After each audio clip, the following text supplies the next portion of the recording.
Namaha.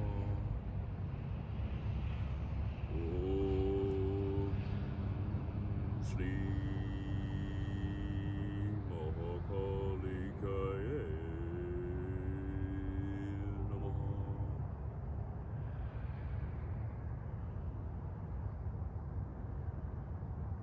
This life is so quick. All of our evolution tells us that, teaches us, shows us, and knows how to survive moment to moment. But this intelligence is fairly new to us as human beings.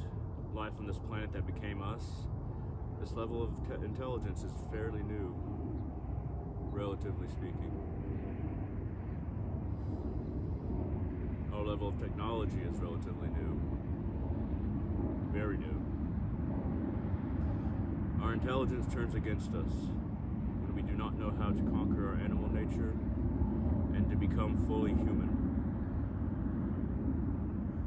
But what does becoming fully human mean? It means that we must look at what is within life at its core.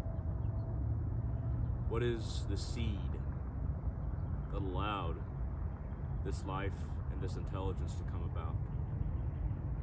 How can we direct our intelligence to analyze this seed, that we may understand it and more fully embrace it? That is the essence of the spiritual path, the true spiritual path, which can be followed through many avenues. You will be this person for a very small amount of years. You have been many life forms and many people.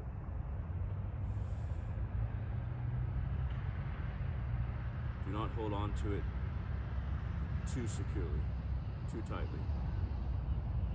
For if you do, you'll miss the privilege and the beauty of gazing at the seed of life with human intelligence. Most of our life in society is designed around survival instinct that exists within human beings, animal survival instinct. Food security, transportation, making a family, and status. All of these things help us survive in the wild. And these are the things that societies are formed around. How to secure all of these things for the greatest number, or in the most just way, or for oneself.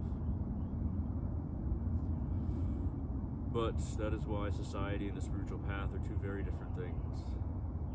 We should not just use our life to be animals. We've been animals before. Could be animals again. We should follow the path. It's good to reflect upon death and life in the graveyard, to worship the gods and connect to the spirits. It is a place of some kind of pristine clarity that I can't quite describe. It's not a sad feeling. It's a feeling of clarity, of clear-headedness, of truth.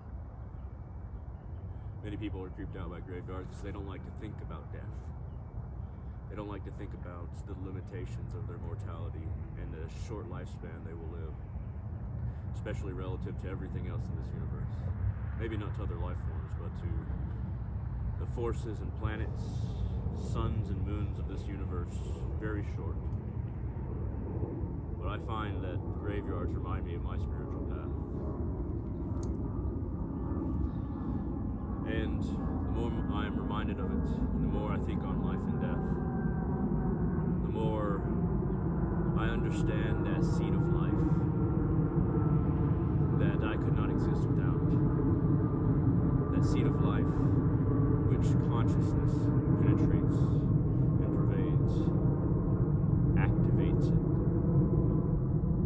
activates it in this dimension and throughout all the dimensions and throughout all the universes. Yes, graveyards are trans-dimensional gateways, beautiful places. So I would recommend going to graveyards, contemplating life and death, making a few offerings, a few mantras, a few prayers,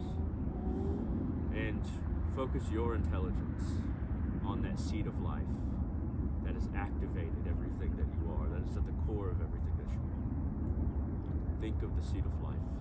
What is that to you? How can you better make your life about being human and not about animal instinct? Ponder these things, and you will find yourself. Thank you very much for watching. I hope all